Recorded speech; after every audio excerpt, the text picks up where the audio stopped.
Me friends and ఫ్యామిలీతో సరదాగా బయటకు వెళ్ళటానికి కారు లేదా అయితే వెంటనే ఈ నెంబర్కి కాల్ చేయండి.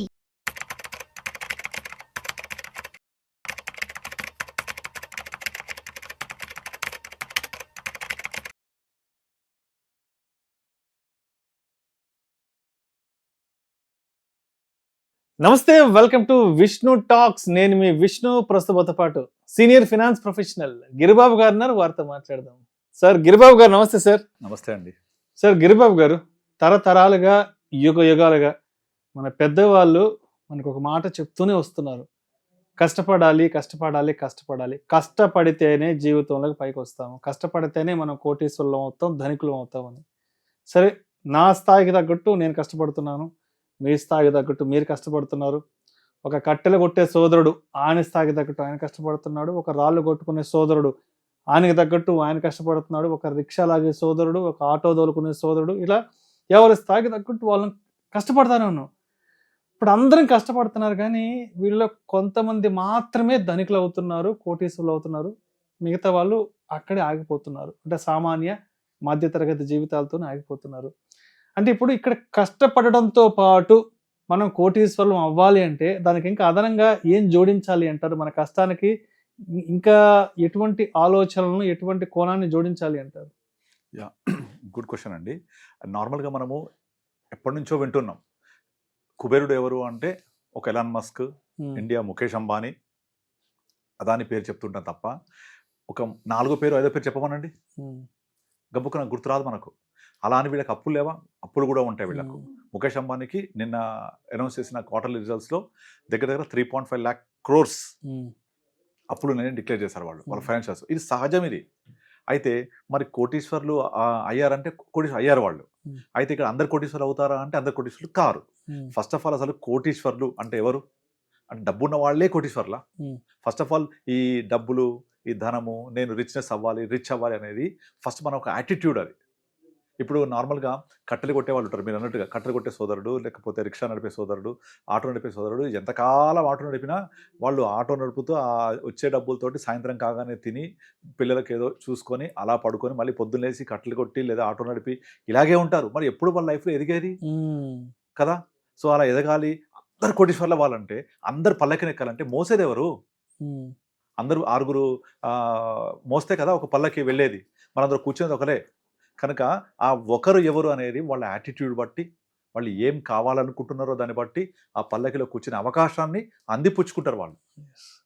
సో అలా అందరూ 6 కూడా మేమే పల్లకిని ఎక్కేస్తామంటే మోసే వాళ్ళే ఉండరు.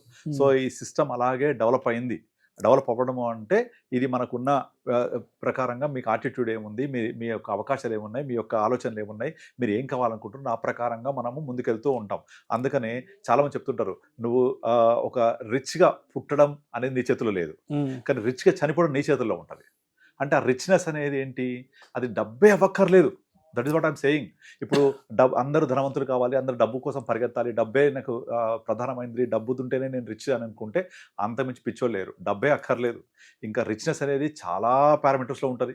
అసలు రిచ్నెస్ అంటే ఏంటి? నా దృష్టిలో నీ టైం నీ చేతిలో ఉండడం. నేను 9 o'clockకి పొద్దున వెళ్ళి 5 o'clockకి ఖచ్చితంగా నేను ఇంటికి రావాలి, మళ్ళీ పొద్దున్న 9 o'clock వెళ్ళాలి, పని చేయాలి, నెల జీతం రావాలి, మళ్ళీ ఇలా కంటిన్యూ అవుతుండాలి అనుకుంటే అది కరెక్ట్ లైఫ్ కాదు. మీ టైం మీ చేతిలో ఉండాలి, మీ నచ్చింది మీరు చేయాలి.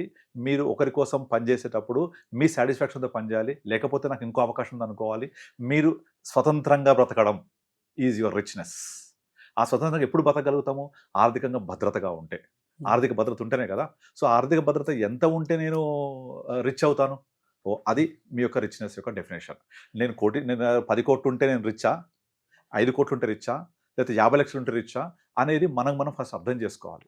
అంటే ఫర్ ఎగ్జాంపుల్, ఇప్పుడు నాకు ఒక ఫ్రెండ్ ఉన్నాడు. తను ఇండియాలో ఇక్కడ ఉన్నప్పుడు చదువుకున్నప్పుడు మేమిద్దరం క్లాస్మేట్స్. సో వాడు ఆస్ట్రేలియాలో ఉంటాడు. అక్కడికి వెళ్ళాడు. ఆస్ట్రేలియా వెళ్ళి ఎనార్మస్ సంపద సృష్టించగలిగాడు, సంపద చేశాడు. దగ్గర ఒక 500 crores ప్లస్ ఉంటుంది. సో అందరికీ సాధ్యం కాదు కదా. తన ఆలోచనలు వేరు, తన దృక్పథం వేరు, తన చేసే విధానం వేరు. మొత్తం కంప్లీట్లీ నేను దగ్గరుండి చూశాను తన ఒక జర్నీ కూడా. సో అందరికీ సాధ్యం కాదు. కనుక అలా సాధ్యం కాదని కృంగిపోయి మనము కింద పడిపోవాల్సిన అవసరం లేదు. నీకేం కావాలి? ఏం సాధిస్తే నువ్వు రిచ్ అయినట్టుగా ఫీల్ అవుతావు.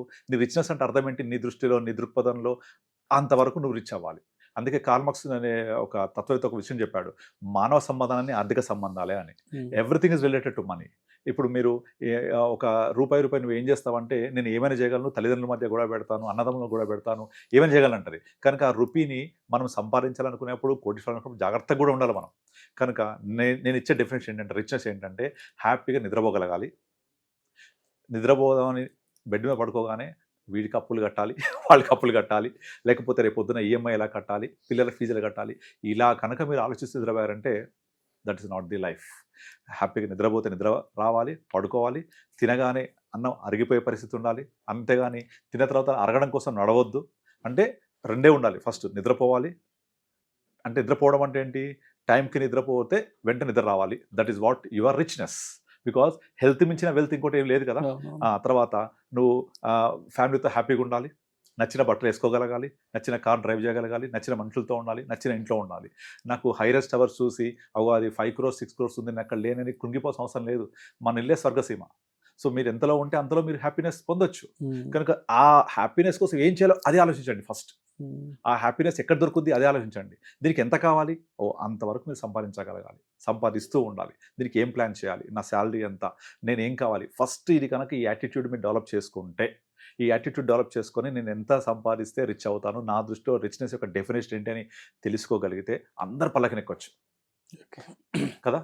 సో అంతేగాని నాకు కేవలం ఈ రిచ్‌నెస్ అనేది 5 కోట్లు 10 కోట్లు అనే కనుక మానిటరీ డెఫినేషన్ పెట్టుకుంటే, ఒకవేళ అక్కడ రీచ్ అవ్వకపోతే ఆ లైఫ్ మరి దుర్లభంగా ఉంటుంది. అంటే లైక్ మనం అసలు ఇమాజిన్ చేయలేము. అరే పక్కోడిని చూసి మనం వాతలు పెట్టుకొని వాళ్ళు ఇంత వాళ్ళ ఆవిడ ఇన్ని నగలు ఉన్నది, బంగారం ఉన్నది అంటే అది వాళ్ళ యొక్క రిచ్‌నెస్కి దృక్పథం. అది నేను అలా ఉండాల్సిన అవసరం లేదు కదా. అలా ఉండాలని నేను ఇమిటేట్ కూడా చేయకూడదు. ఇప్పుడు మనము చాలా మందిని చూస్తుంటాం కదా, అన్ని ప్రాబ్లమ్స్ అన్ని ఇమిటేషన్ వల్లే, అనుకరణ వల్లే. ఇవన్నీ కూడా మనకు పెరుగుతున్నాయంటే ధరల ఖర్చులా, ధరలు అపాటికి అవి ఇన్ఫ్లేషన్ లాగా పెరుగుతాయి, కానీ ఖర్చులు పెంచుకుంటున్నాం మనం. నార్మల్గా రీసెంట్గా పుష్ప మూవీ రిలీజ్ అయింది. అది ఫస్ట్ డే చూడాల్సిన అవసరం ఏముంది?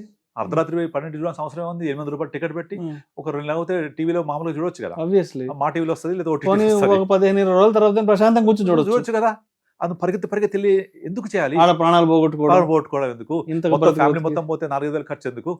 అవసరం లేదు కదా. చూడాలనుకుంటే టైం కూడా ఉంది. అట్లాగే ప్రతిదీ మన చేతిలో మనం ప్లాన్ చేసుకొని మనకేం కావాలి, నేను ఎంత ఉంటే హ్యాపీగా ఉంటాను. ఇక్కడ రిచ్‌నెస్ అనే పదం నేను వాడను, హ్యాపీనెస్ అనే పదం వాడతా. ఎందుకంటే హ్యాపీనెస్ అనేది ఏం చేస్తే నీకు వస్తుంది, ఎంత డబ్బు ఉంటే నీకు వస్తుంది, అది ఫస్ట్ మనం తెలుసుకోవాలి.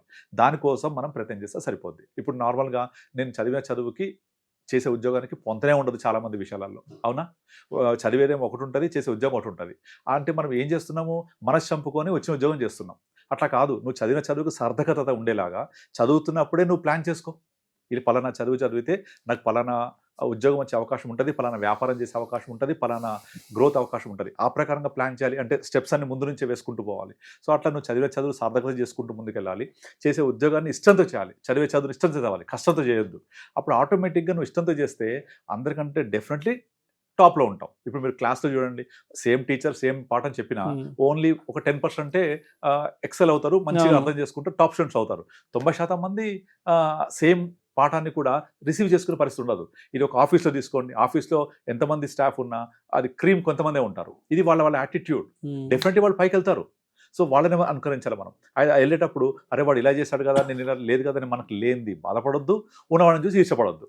మనకేముంది, మనకేం కావాలి, ఎక్కడ హ్యాపీనెస్ వస్తుంది, ఆ హ్యాపీనెస్కి కొలమానం ఏంటి? Change your attitude, create your own attitude, create your own aura. So అట్లా మనం ఏం చేస్తే బెటర్ అనేది ప్లాన్ చేసుకొని చేస్తే ప్రతి ఒక్కళ్ళు కోటీశ్వర్లు అయినట్టే. సార్ కష్టాలు ప్రాబ్లమే ఉండదు, అంతే కదా. కోటీశ్వర్లకు మనము ఇన్ని కోట్లు అని డెఫినేషన్ చెప్పాల్సిన అవసరం లేదు. ఆ డెఫినేషన్ మనం మారుద్దాం. Happiness should be the definition for your richness. ఆ హ్యాపీనెస్ అచీవ్ చేయడానికి ఏం చేయాలి, that should be your goal. Thank you so much Giribabu garu. Thank you అండి.